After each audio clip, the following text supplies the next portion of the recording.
दोस्तों इस वीडियो में जो मैं आपको 11 टिप्स और ट्रिक्स बताने वाला हूं वो आपके काम को बहुत इजी बनाएंगे। और शुरुआत करने वाला हूं मैं ऑटो फिट कॉलम विड्थ से।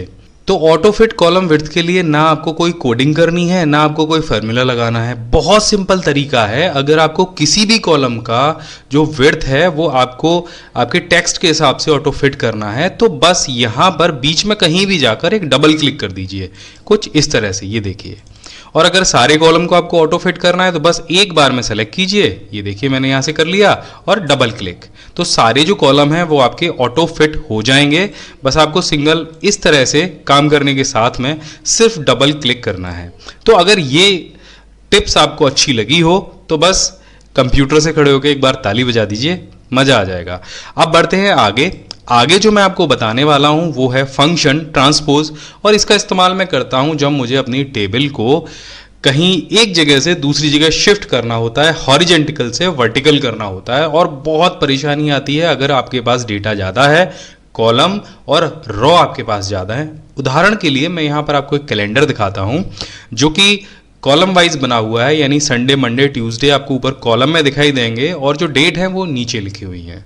अभी अगर आपसे कहा जाए कि ये जो कैलेंडर है जो संडे मंडे ट्यूसडे है वो आप एक साइड में ले लीजिए, यानी इसको रॉ के हिसाब से बनाइए, कॉलम के हिसाब से मत बनाइए, तो आपको करने में बहुत परेशानी आएगी।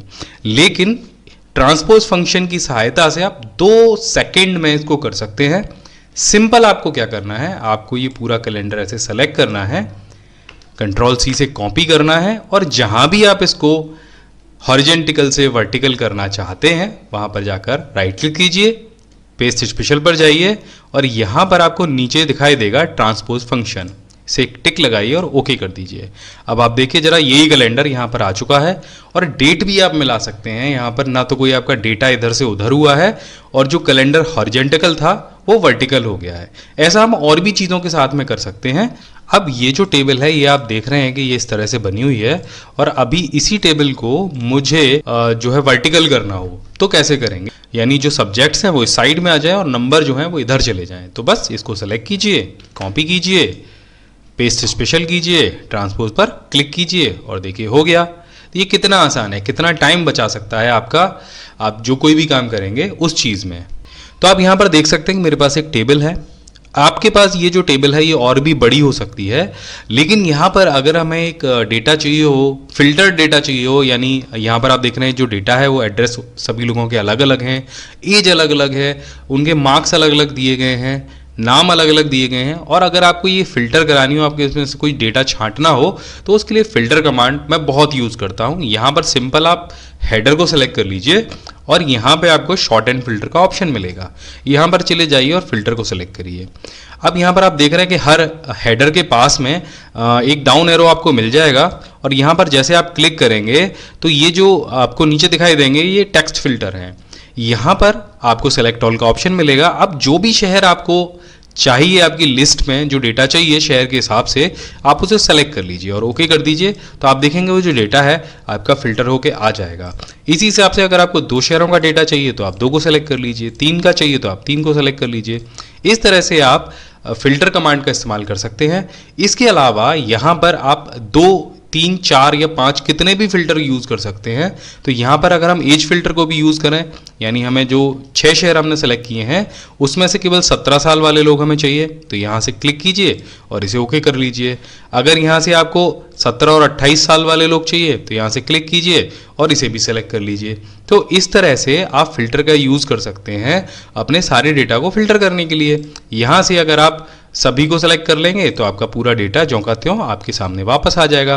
बहुत सारे लोग क्या करते हैं कि जब उनको अलग अलग डेटा चाहिए होता है तो बीच में से कहीं से उठाकर कॉपी पेस्ट करते हैं, तो ये चीज़ करने की ज़रूरत नहीं है। आप फिल्टर का इस्तेमाल कर सकते हैं और ये आपके जो काम है उसको बहुत आसान बना सकता है। फिल्टर के बारे में मैंने और भी वीडियो बनाए हैं, तो अगर आप एक्सेल की जो पूरी सीरीज़ है वो देखना चाहते हैं तो इस वीडियो के नीचे डिस्क्रिप्शन में जितने भी वीडियो हैं एक्सेल के उन सभी का लिंक दिया गया है, पूरी प्लेलिस्ट दी गई है, वहाँ जाके देख सकते हैं। तो अगला ये जो हमारा फॉर्मूला है या ऑप्शन है ये है गोल सीक। अक्सर होता ये है कि हमें प्रिडिक्शन करने की ज़रूरत होती है किसी डेटाबेस में। तो जैसे यहाँ पर आप देख रहे हैं 4 विषयों के नंबर हैं यहाँ पर लिखे हुए हैं, 3 विषयों के नंबर आपके पास में हैं, और आपका जो परसेंटेज है 3 के हिसाब से 42 आ रहा है। अब आप कंप्यूटर में कितने नंबर लेके आए जिससे आपका जो परसेंटेज है वो 60 हो जाए। तो ये जो प्रिडिक्शन है ये कैसे करेंगे? कभी कभी हमारे बिजनेस में या बहुत सारी जगह पर हमें ये सोचना होता है कि यार हमें कितना और अभी करना है जिससे हमारा जो परसेंटेज है, जो हमारी ग्रोथ है वो इतने परसेंट हो जाए, जहां पर हमें परसेंट तो पता रहता है लेकिन हमें ग्रोथ कितनी करनी है। तो इसके लिए गोल सीक का आप इस्तेमाल कर सकते हैं। ये आपके लिए सारी कैलकुलेशन एक बार में कर सकता है और वो भी बहुत आसानी से। इसके लिए आपको जाना है डेटा टैब पर और यहाँ पर व्हाट इफ एनालिसिस लिखा है, इस पर क्लिक कीजिए और गोल सीक को ओपन कर लीजिए। तो यहाँ पर आपको 3 कॉलम दिखेंगे, पहला सेट सेल, दूसरा टू वैल्यू और बाई चेंजिंग सेल। तो यहाँ पर जो सेट सेल है वो आपका वो सेल होना चाहिए जितनी परसेंटेज आपको लानी है। अब इसमें वैल्यू का लेके आनी है आपको, वो यहाँ पर भर दीजिए। तो मुझे 60% लाना है, मैंने 60% भर दिया, ये देखिए यहाँ पर। अब बाई चेंजिंग सेल, सेल कौन सा है जिसमें बदलाव करना है, तो इसमें क्लिक कीजिए और कंप्यूटर वाले सेल का जो रेफरेंस है वो दे दीजिए।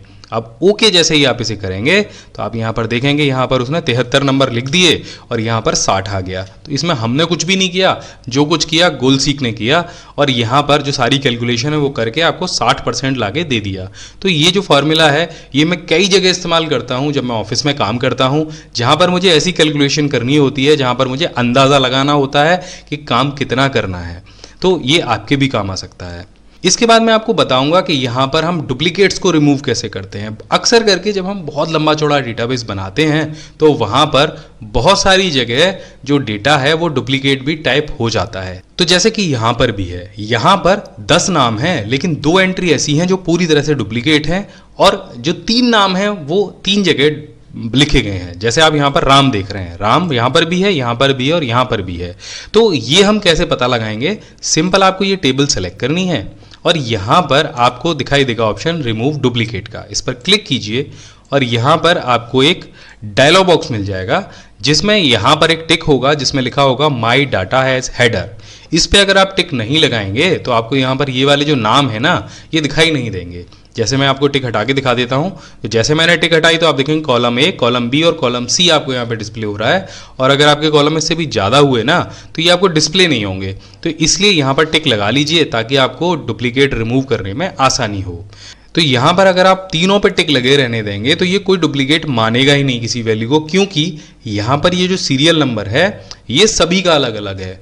और जब आप तीनों पे टिक लगा रहने देंगे तो ये सीरियल नंबर को भी आपके डेटा की एंट्री में काउंट करेगा। तो हम सीरियल नंबर से टिक हटा देते हैं और बाकी अब ये जो दोनों मैच करेगा ये इन दोनों कॉलम को मैच करेगा। अब यहाँ से जैसे आप ओके करेंगे तो होगा क्या, जो आपकी सबसे लास्ट वाली जो वैल्यू होगी, जो 9 नंबर वाली वैल्यू थी, ये देखिए यहाँ पर वो हट गई है और बाकी सारे जो आपके रिजल्ट हैं वो रह गए हैं। अब देखिए एक चीज़ और हम करके देखते हैं। यहाँ पर हम दोबारा से रिमूव डुप्लीकेट पर जाते हैं और यहाँ पर हम ये जो सब्जेक्ट नेम है ना इसको यहाँ से हटा देते हैं और सीरियल नंबर को भी हटा देते हैं। अब ये जो काउंट करेगा, ये डुप्लीकेट जो मैच कराएगा वो कराएगा केवल स्टूडेंट नेम में। तो यहाँ पर स्टूडेंट नेम जो डुप्लीकेट हैं वो कितने हैं? 3 हैं। एक राम यहाँ पर है, एक राम यहाँ पर है और एक राम यहाँ पर है। अब देखिए क्या होता है, इस पर क्लिक करते ही एक राम रह गया, बाकी तीनों हट गए। तो आपको करना क्या है, जब भी आपको डुप्लीकेट रिमूव कराना है तो पहली चीज़ तो सीरियल नंबर को आपको छोड़ देना है, बाकी जो आपके सारे सेल हैं उनको सेलेक्ट कर लीजिए और अपने दिमाग में ये सोचिए कि आपको डुप्लीकेट एंट्री हटानी कौन सी है। आपको कोई नाम हटाना है या सेल हटाना है या किस में चेक कराना है। तो जो भी कॉलम आपको चेक कराना हो उस कॉलम पे टिक लगी रहने दीजिए और बाकी को हटा दीजिए। अब जैसे ये दोनों कॉलम मैच कराने हैं तो इन दोनों कॉलम पे टिक लगा रहने दीजिए और बाकी को यहाँ से हटा दीजिए। तो एक बार फिर से करके देखते हैं। क्लिक किया और जो डुप्लीकेट वैल्यू थी वो डिलीट हो गई। यहाँ पर मैं आपको एक और बहुत यूजफुल चीज़ बताने वाला हूँ जिससे आप ऑटोमेटिक डेटा को एंट्री कर सकते हैं। ऐसा कई बार होता है जब हमें डुप्लीकेट डेटा एंटर करना पड़ता है, बार बार टाइप करना पड़ता है। यानी यहाँ पर एड्रेस है और एड्रेस में मेरे पास ये 5 शहर हैं। अब यहाँ पर जितना भी डेटा आएगा वो इन्हीं 5 शहरों का आएगा और ये शहर मुझे बार बार टाइप करने पड़ेंगे। इससे बचने का जो तरीका है वो बहुत आसान है कि आपको ये जो सारे शहर हैं वो बार बार टाइप नहीं करने पड़ेंगे। सिंपल ये जो एड्रेस वाला पूरा कॉलम है इसको सेलेक्ट कर लीजिए, यहाँ पर जाइए डेटा टैब पर और यहाँ पर आपको डेटा वैलिडेशन का ऑप्शन मिलेगा, इस पर क्लिक कर दीजिए। यहाँ पर डेटा वैलिडेशन पर जाइए और यहाँ पर आपको सेटिंग्स में लिस्ट का ऑप्शन मिलेगा। लिस्ट में सोर्स में आपके पास जो भी शहर आपने टाइप किए हो 5, ये 5 मेरे पास हैं, इनको मैंने सेलेक्ट कर लिया और यहाँ पर इसे ओके कर दिया। तो आप देखेंगे हर सेल पर एक ये डाउन एरो आ गया। अब यहाँ पर मुझे चलिए मुंबई लेना है, यहाँ पर मुझे इंदौर लेना है, यहाँ पर मुझे भोपाल लेना है। ये देखिए हर सेल के लिए मेरे पास 5 ऑप्शन है और जो भी ऑप्शन मैं फिल करता जाऊंगा वो बड़े आराम से यहाँ पर मैं उनको एंट्री करता जाऊंगा। तो मुझे टाइप करने की कोई ज़रूरत नहीं पड़ी, पांचों में से मैं कोई भी चीज़ यहाँ पर ले सकता हूँ। और ऐसा नहीं है कि आप यहाँ पे सिटी ही फीड कर सकते हैं, बहुत सारी जगह देखिए हमको मेल फीमेल फीड करने की भी ज़रूरत होती है, बहुत सारी जगह हमें एज फीड करने की भी ज़रूरत होती है, बहुत सारी जगह हमें डेजिग्नेशन डालना पड़ता है। तो ये सारी चीज़ें आप एक एक लिस्ट बना लीजिए और लिस्ट को आप ड्रॉप डाउन लिस्ट में डाल दीजिए। उससे आपका जो डेटा एंट्री है वो बहुत ईजी हो जाएगी, जिससे आप आसानी से काम कर पाएंगे। देखिए एक्सेल में कहीं कहीं हमें स्क्रीनशॉट लेने की ज़रूरत पड़ती है और स्क्रीनशॉट लेने के लिए आप क्या करते हैं, देखिए नए जिनके पास नया एक्सेल है, अपडेटेड वर्जन है, 2019 है या 2016 है, वहाँ पर स्क्रीनशॉट लेने का एक बहुत बढ़िया ऑप्शन है। और जिन लोगों के पास एक्सेल के पुराने वर्जन है वहाँ पर स्क्रीनशॉट लेने की सुविधा नहीं है। तो मुझे जब स्क्रीनशॉट लेना होता है तो मैं 2 तरीकों का इस्तेमाल करता हूँ। पहला तो मैं अपने कीबोर्ड के ऊपर बने हुए प्रिंट स्क्रीन बटन को प्रेस करता हूँ। ये प्रेस करने से जो आपकी विंडो है जिसको आपको कैप्चर करना है वो उसका फोटो खिंच जाता है। सिंपल आपको कीबोर्ड से फिर कंट्रोल के साथ में वी प्रेस करना है और आप देखिए यहाँ पर स्क्रीनशॉट आ गया। अब इसको मैं कहीं भी यूज़ कर सकता हूँ। इसको मुझे काटना छाटना है तो जैसे मैं इस पर क्लिक करूंगा पिक्चर पे तो यहाँ पर आप देखिए फॉर्मेट का जो टैब है वो अनेबल हो जाएगा। तो अब मुझे अगर इसको क्रॉप भी करना है तो यहाँ पर देख सकते हैं मुझे क्रॉप का ऑप्शन मिल गया, जिससे मैं जितना चाहूँ इसको पिक्चर को काट सकता हूँ और जितना एरिया मुझे लेना है स्क्रीनशॉट के लिए उतना लेकर मैं इसको इस्तेमाल कर सकता हूँ कहीं भी। तो ये एक बहुत यूज़फुल ऑप्शन है स्क्रीनशॉट लेने का। बहुत सारे लोगों को ज़रूरत पड़ती है एक्सेल में कहीं भी किसी भी पिक्चर को लगाने की, और अगर आपको एक्सेल का ही फॉर्मूला किसी को बताना है तो आप ऐसे स्क्रीनशॉट लेके अपना जो काम है वो कर सकते हैं। इसके अलावा विंडोज 7 से एक नया टूल और विंडोज़ में ऐड किया गया है। यहाँ पर आप सर्च में जाइए और SNIPPING टाइप कर दीजिए। तो यहाँ पर आप देखेंगे आपको एक कैंची जैसा टूल मिलेगा, इस पर क्लिक करिए। यहाँ पर ये टूल एक्टिवेट हो जाएगा और यहाँ पर न्यू पर आपको जाना है। अब जो भी आपको एरिया कैप्चर करना है उसको इस तरह से सेलेक्ट कर लीजिए। एरिया कैप्चर होते ही आपके पास आ जाएगा यहाँ पर इस तरह से। अब ये जो एरिया आपने लिया है इस पर आप पेन भी यूज़ कर सकते हैं, आपके पास पेंसिल भी है, अगर आपको कुछ लगाना हो। पेंसिल के अलग अलग कलर्स दिए गए हैं, जिस भी कलर को आप लेंगे उसी कलर की आपकी पेंसिल यहाँ पर काम करेगी। और यहाँ से आपको मिलेगा एडिट का ऑप्शन, इसको यहाँ से कॉपी कर लीजिए। कॉपी करने के बाद सिंपल यहाँ पर कंट्रोल वी आप जैसे करेंगे तो ये जो आपने अभी स्क्रीनशॉट लिया है उस टूल से वो सीधे सीधे आपके पास आ जाएगा। यहाँ पर एक चीज़ और हमें सुविधा मिली कि हमें क्रॉप नहीं करना पड़ा, वो जो एरिया है वो पहले से ही क्रॉप्ड होकर हमारे पास आ गया है। तो यहाँ पर अगला जो ऑप्शन मैं आपको बताने वाला हूँ वो भी बहुत यूज़फुल है। यहाँ पर आप देख रहे हैं एक छोटी सी मेरे पास टेबल है और इसमें मैंने कई जगह फॉर्मूला लगाया हुआ है और अभी वो सीधे सीधे आपको दिखाई नहीं दे रहा है। अक्सर करके हमारी भी पूरी शीट जब हम कोई बनाते हैं, डेटाबेस बनाते हैं, तो कोई ना कोई कॉलम उसमें ऐसा रह जाता है जहाँ पर हमने फॉर्मूला यूज़ ना किया हो और फिर हमें एक एक करके सारे सेल देखने पड़ते हैं कि कहाँ हमने लगाया है कहाँ नहीं लगाया है। लेकिन यहाँ पर एक ऐसा तरीका है जिससे आप सारे शीट के जितने भी फॉर्मूले हैं उनको एक साथ में देख सकते हैं। आपको सिंपल करना इतना है, कंट्रोल के साथ में टिल्ड बटन को प्रेस करना है और जैसे आप टिल्ड को प्रेस करेंगे आपको आपके जितने सारे फॉर्मूले हैं वो सारे दिख जाएंगे, आपने कहाँ कहाँ कौन कौन सा फॉर्मूला लगाया है। और आप किसी भी फॉर्मूले में सीधे डबल क्लिक करके उसमें जो भी चेंजेस करना चाहें बड़े आराम से कर सकते हैं। दोबारा से आपको वहाँ पर लौटना है वापस तो आप दोबारा से कंट्रोल के साथ में टिल्ड बटन को प्रेस कर दीजिए। अगर आपको ये करने में परेशानी हो रही है तो आप सीधे सीधे फॉर्मूला टैब पर जाइए और यहाँ पर आपको ये बटन मिल जाएगा। इस पर भी जब आप क्लिक करेंगे तो आपके जो सारे फॉर्मूले हैं वो आपको डिस्प्ले हो जाएंगे और दोबारा से क्लिक करने पर वापस जो पोजीशन है आपकी टेबल की वो ज्यों की त्यों दोबारा से हो जाएगी। दोस्तों यहाँ पर मेरे पास एक डेटाबेस है जो मैंने इंडिया की टॉप 5 सिटीज़ का लिया है और ये डेटाबेस मेरे पास कुछ इस तरह से है। अब ये डेटाबेस मुझे एक्सेल में ले जाना है और हर कॉलम में इसको सेट करना है। तो ये बहुत सारे लोगों के पास आता है इस तरह का डेटाबेस और इसको करने में उन लोगों को बहुत दिक्कत होती है। तो ये करने का जो तरीका है वो बहुत आसान है, मैं आपको बता देता हूँ कैसे करना है। बस इसे कॉपी कीजिए और एक्सेल के किसी भी सेल में ले जाके इस तरह से पेस्ट कर दीजिए। ये देखिए यहाँ पर इस तरह से आ गया है, लेकिन ये अभी सेट नहीं है। इसको सेट कैसे करते हैं, तो आपको करना क्या है, इसको करने का तरीका बहुत आसान है। आपको पहला वाला जो कॉलम है उसको सेलेक्ट कर लेना है, जाना है आपको डाटा टैब पर और यहाँ पर आपको टेक्स्ट टू कॉलम का ऑप्शन मिलेगा, इस पर क्लिक कर देना है। यहाँ पर नीचे नेक्स्ट कीजिए। नेक्स्ट के बाद में जो भी आपको डिवाइडेशन चाहिए उसमें आपको यहाँ पर फिल करना है कॉमा, क्योंकि आप देख रहे हैं हर नाम के पीछे, हर शब्द के पीछे यहाँ पर कॉमा लगा हुआ है। तो हम इसको यहाँ से कॉमा पर क्लिक कर देते हैं और यहाँ पर आपको इसे फिर से नेक्स्ट करना है।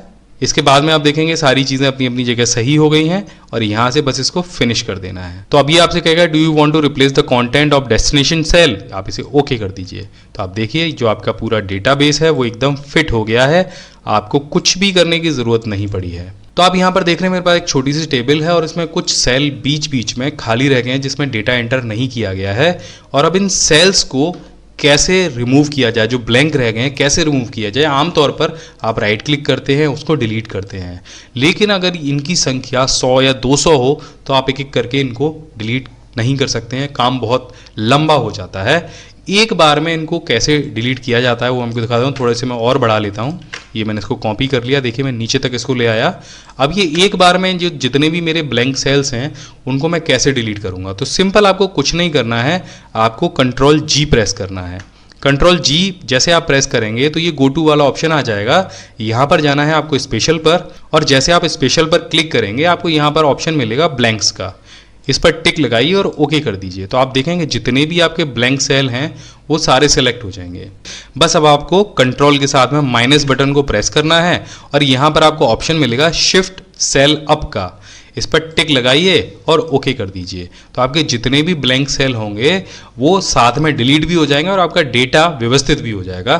तो ये जो ट्रिक है आशा करता हूँ आपके बहुत काम आएगी। इसके बाद बात करता हूँ अपनी लास्ट, फाइनल और बोनस ट्रिक की। तो आप देखेंगे मेरे पास यहाँ पर एक छोटी सी टेबल है और उसका जो क्रम है वो पूरी तरीके से अव्यवस्थित है।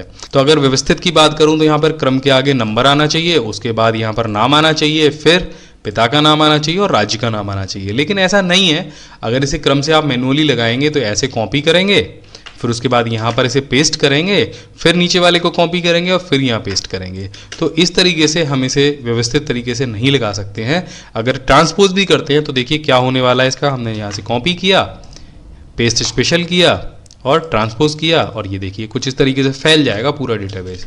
अब इसको आपको अगर ठीक से लगाना है तो इसमें एक छोटी सी ट्रिक आपको अपनानी होगी। तो आपको इसको व्यवस्थित करने का जो बहुत शॉर्ट तरीका है वो मैं आपको बताने वाला हूं। तो कोई भी 2 रैंडम आपको वर्ड लेने हैं, तो यहां पर मैं QR ले लेता हूं, QR मैंने यहां पर ले लिया। अब यहाँ पर आपको जो सीरीज बनानी है, जो आपका हेडर है उसको देख लीजिए कहाँ से कहाँ तक आ रहा है। तो ये 4 आपके जो पहले सेल हैं वो आपके हेडर बनेंगे, जो जिसमें कि A1, A2, A3 और A4 है। तो सबसे पहले A1 लिख दीजिए और इसको पकड़ के यहाँ तक ड्रैग करेंगे आप जैसे, तो यहाँ पर आप देखिए A4 तक ये अपने आप आ जाएगा। इसी तरह से यहाँ पर दोबारा से QR लिखिए और A1 की जगह यहाँ पर कर दीजिए A5 और इसको भी पकड़ के यहाँ तक ड्रैग कर दीजिए। तो हमने ये जो 2 सेल हैं यहाँ तक के ये ले लिए A8 तक। अब यहाँ पर आपका जो डेटा है वो नीचे देखिए कौन से सेल तक है, A24 तक है। अब ये जो नंबर है ये सीरीज जो है वो आपको आगे बढ़ानी है, इसको A24 तक हम ले जाते हैं। यहाँ पर देखिए A24 तक हमारे जो सारे नंबर हैं वो आ गए। ये बहुत बड़ा डेटा हो तब आपको करना है, छोटे डेटा को तो आप बड़े आसानी से कर सकते हैं। अब बहुत सिंपल तरकीब मैं आपको बताने वाला हूँ। आपको ये सारे सेल सेलेक्ट करने हैं, कंट्रोल F प्रेस करना है, रिप्लेस पर जाना है और यहाँ लिख देना है QR। रिप्लेस विद में सिंपल आपको इक्वल टू का आइकन लगाना है और रिप्लेस ऑल। ये देखिए 1 सेकंड में आपका जो सारा डेटाबेस है वो बिल्कुल बढ़िया तरीके से यहाँ पर मैनेज हो गया। अब आप कहीं भी कोई भी एक नाम बदलते हैं, तो जैसे यहाँ पर अमित की जगह अगर मुझे कोई और नाम लिखना हो, मान लीजिए मुझे लिखना है माधव, तो ये देखिए साथ में आपका वहाँ जो नाम है वो भी बदल जाएगा, नंबर 2 पर भी माधव है। तो इस तरह से आप किसी भी डेटाबेस को अगर आपका इस तरह से अव्यवस्थित हो, आप बड़ी आसानी से उसे व्यवस्थित कर सकते हैं। आशा करता हूं कि ये जो 11 टिप्स हैं आपको बहुत पसंद आए।